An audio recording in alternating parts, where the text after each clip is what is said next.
So how does Fire Emblem Awakening hold up 8 years later?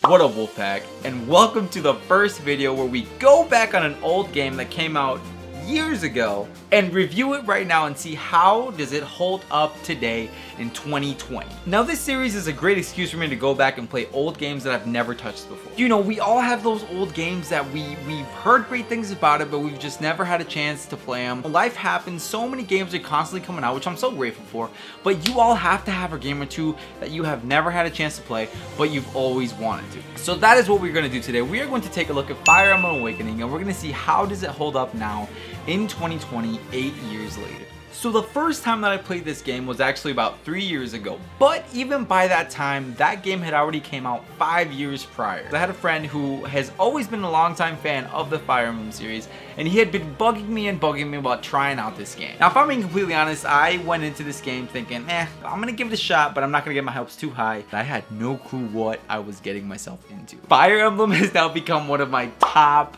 favorite franchises in all of video game history. It is one of those games that I'm gonna look back on and be like, yes, that is a game that I can just invest hours and hours into, want to take a break from, and then come back and do some more. Now, before we get into what makes this specific game special, Fire Emblem Awakening, for those of you who have never experienced a Fire Emblem game before, let's break down what most Fire Emblem games consist of. Okay, so for starters, it is an RPG. Now when I say RPG, I mean it is your basic RPG in the sense that you can pick a team, kind of customize your squad with different characters, they all level up, you got strength, you got magic, you got speed, you got resistance, all these different things that, you know, make up an RPG, at least for how most of us know it nowadays.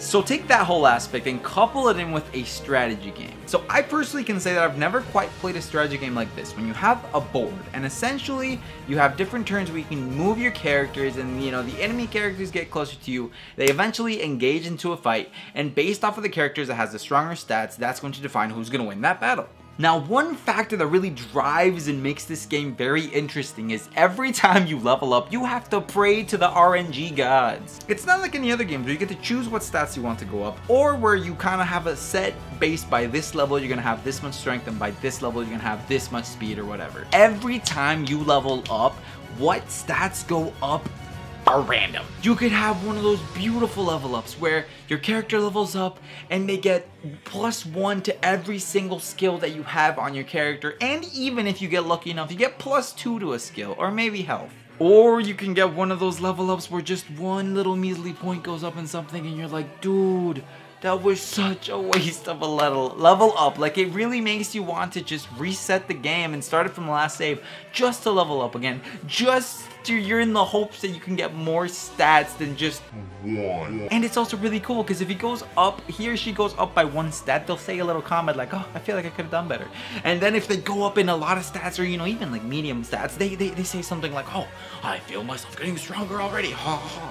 Now, initially, I was a little bit worried about this. How is it that this mechanic is going to affect the game in the long run? And well, at first I thought it was something that was going to take away from the game. Not just do I feel like it does not take away from the game, I feel like it adds so much more. It is balanced enough to the point where you're never, at least this never happened to me where I ever felt where I got to a certain point with the character where I was like, man, this character has just had the ultimate bad luck and absolutely sucks. And I mean, maybe it has, maybe it hasn't, but the great thing about it is if I just grind a little bit more, I can get some more level ups, and every single time that I level up, again, it's like playing the lottery, and when you do get a good level up, it feels so good. Oh my god! And when you don't get a good level up, it does suck. What the f? But again, it's not game breaking. It's enough, it's challenging enough to the point where when you don't get it, you're sad. But I never found it to take away from the game to the point where I was like, man, like all my characters are super weak. I have to restart the game. So the leveling. I love the leveling in this game. One last aspect of the gameplay, I think, is the vast amount of characters that you can choose from. For someone like me, it makes it really overwhelming because I personally really liked a lot of these characters. And yeah, I may have had a character or two that I was like, bro, I ain't never gonna use you. I also had some characters that I used in every single one of my runs because I thought that they were so cool. And then lastly, you have those characters that for some reason people just don't like them, but I happen to think that they're hilarious and ironically bad, so I want to have them on my team. But the really cool thing about that is, again, in a sense, it makes it kind of feel like a Pokemon game where you have so many characters to choose from that it makes you want to come back to the game with a completely new set of characters. And if not, that is where we're going to get into the whole changing your class aspect. Now, it's not that you can take any character and turn them into any class, but you can change any class's character into a variety of different things. Now, again, this can make it really, really cool or really overwhelming because you can have your one character that you always love and change their class multiple times until you're like, oh, I've never played with them as a warrior. I've never played with them as a knight. I've never played with them as a mage. Now, obviously, there are some characters where it makes more sense for them to be, you know, an attacker rather than a mage because that is just base stats what is going to be better for them in the long run. But then to the same extent, it's also really funny when you take someone who's meant to be like a really strong warrior and turn them into a mage. It just, or you take a mage who's supposed to be like really kind of weak and good at doing fireballs, but you give them a sword and then you try to turn them into a warrior. I love that aspect. It's just super interesting to me. So again, it makes you want to keep coming back, experimenting with different things. You have so many characters to choose from, and you can turn them into so many different things that it's a super funny game. How are the characters? Now, this is something that I think does make the game especially good. You have to have characters that stand out, and I think all of these characters, this game does a really good job of making them all really unique. I really do feel like each character has their own personality, and it makes them really different. So you want to use them, and you want them to build relationships with different characters. Okay, so now it's time to get into another mechanic of the game that it does not have to be essential. You can go the entire game without really worrying about relationships, but I think if you give it a shot, you will get really invested in. So hear me out. You have your team of like 20 something characters to choose from, and depending if they're a guy or a girl, you know, when you're using them in combat, the more that you fight with them side by side, they get relationship points, and the more that you use them together, the closer that they grow in their relationship. There's different ranks that shows you how close certain characters are to each other, and based off of that, certain characters can actually get married. But then what makes it really interesting too is that these characters actually have a direct effect on the gameplay aspect, because not just are characters getting closer to each other, so they're getting beefed up, but these characters can have children. I'm not going to spoil exactly how that works, but these characters have children, and based off of the, you know, the two people that you paired up together, it's going to determine not just the stats of the child, but a lot of the interactions that they have with their mom and their dad. So you can use the child as a part of your team, and their stats and skills are all going to be dependent on their families.